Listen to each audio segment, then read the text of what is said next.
All right, welcome back. We're talking right now about the Pittsburgh Steelers, who signed a couple of guys this week to their tenders, and that would include Matt Filer, who's an up-and-coming offensive lineman, and Mike Hilton, who may be undervalued based on what he's going to be making. We'll see, but those two guys would be looking for money next year, but so will T.J. Watt, Bud Dupree, Minka down the line. So, Andrew, they got a lot of guys who are going to be up for contracts at the same time. This does not even bring into account guys on the offense. Cam Hayward, to me, would top the list on defense, but yet there's other guys there. How do you see this all playing out, and who do you think most likely will be lost out as the Pittsburgh Steelers' future? Well, I don't think Juju or James Conner will be around for long. I think Bud Dupree is going into his last year as a Steeler. I think one way, Bob, maybe one way they're able to keep more players around. How about this? Try this one on for size. How about Ben Roethlisberger? You know, the guy's got a gigantic cap hit for 2021. He's made a ton of money in his career. He's made $200 million thereabouts.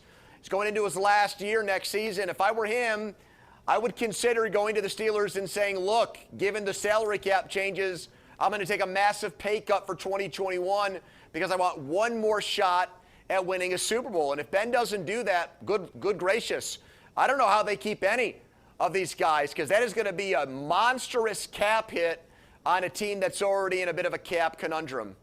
Yeah, you would think that T.J. Watt's going to get Bud Dupree's money, right? But then you have to pay Cam Hayward. You got to figure something out. I mean, I know Minka's down the road. Yeah, Juju's going to want a lot of money. James Conner's going to want a lot of money. They don't really have much movement. How about Villanueva, Richie? Well, he's a free agent. Yeah, I don't see him coming back, though. Maybe that Zach Banner moves into that role. My question, though, is will the cap number come down? Then that really could hurt the Steelers, right? Adam Schefter said it's going to come down by $30 to $80 million next year. I don't see 80. I see 30 to 50 potentially. 80 is an awful lot. 30 to 50 is a lot. 30 is a lot. Well, how do they survive at $30 million? I don't know how that's going to happen. And you know what? Maybe they do have a decision to make. Say Ben Roethlisberger, I think he's going to have a good season. But say he comes out and has a bad season. Then what do? Do you justify paying him $30 million? But, Richie, even if he has a great year, Tom Brady's making peanuts. He's not making a lot of money. Drew Brees is only making $25 million. If Ben wants to make every last penny, go right ahead. I mean, that's his prerogative. But is it about making as much money as you can at 39 years old, or is it about trying to win another Lombardi trophy? He's got to ask himself that question. I think it's going to be hard for them to win if you're losing guys like Bud Dupree, Cam Hayward, Juju. You're going to have to replace all these guys. Yeah, but they always have somebody coming up. And Juju's situation, if he has a big year, fine. Other guys, if they have good years, and that brings me to my next question. Real quick, have to get like a minute answer here. Let's say that Juju has a good year, but will he be the #1 receiver on this team this year? Because there are other guys who've elevated their games.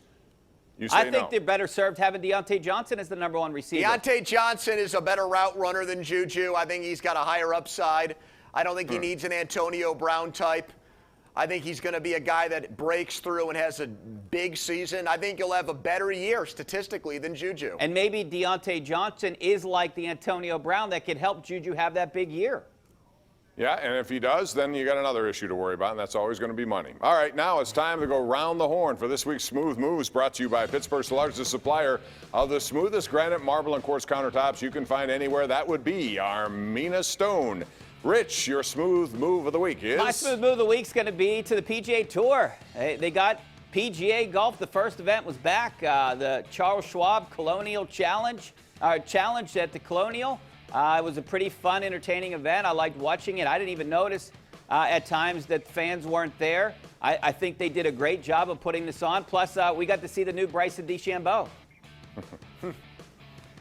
Mine goes out to Andrew McCutchen, maybe somebody in the McCutchen family. I know they're still local watching this. He's unbelievable on Twitter. I mean, the guy, to me, once he's done with baseball, maybe there's a career in comedy for him. I think he's got a great sense of humor. I think he's got a great outlook on life. People say, I know Ron Cook rips Twitter all the time. Oh, it's a terrible place. It's the worst place in the world. Ron, follow Andrew McCutchen. And by the way, we're all allowed to follow Ben Roethlisberger again. So how about that? Thank you, Ben, for unblocking everybody this week. I think you were the only one blocked on this panel, though. No, I wasn't blocked, but I know a bald guy that I host with who was for a long, long time. Well, it's a fresh start for everybody when it comes to that, but we'll see how it goes. That's going to do it for Armina Stone, our smooth moves. They are Pittsburgh's largest supplier of the smoothest granite, marble, and quartz countertops you will find anywhere in the tri-state area. Check them out at Armina Stone. When we come back, we'll talk about the NHL, its restart, and the Hub City. We know one. What about the other? That's coming up next.